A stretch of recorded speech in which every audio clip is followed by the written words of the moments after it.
लोगों, जो मालो मता तुमको दिया गया है वो दुनिया की जिंदगी का नापायदार फायदा है, और जो कुछ अल्लाह के यहाँ है वो बेहतर और बाकी रहने वाला है।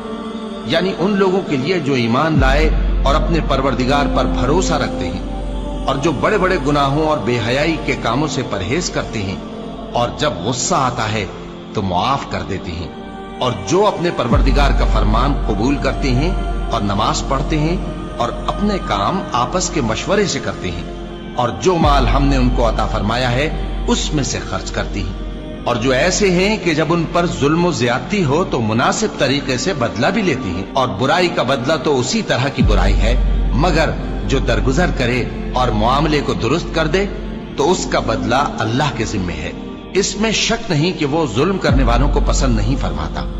और जिस पर जुल्म हुआ हो अगर वो उसके बाद इंतकाम ले ले तो ऐसे लोगों पर कुछ इल्जाम नहीं। इल्जाम तो उन लोगों पर है जो लोगों पर जुल्म करते हैं और मुल्क में नाहक फसाद फैलाते हैं। यही लोग हैं जिनको तकलीफ देने वाला अजाब होगा।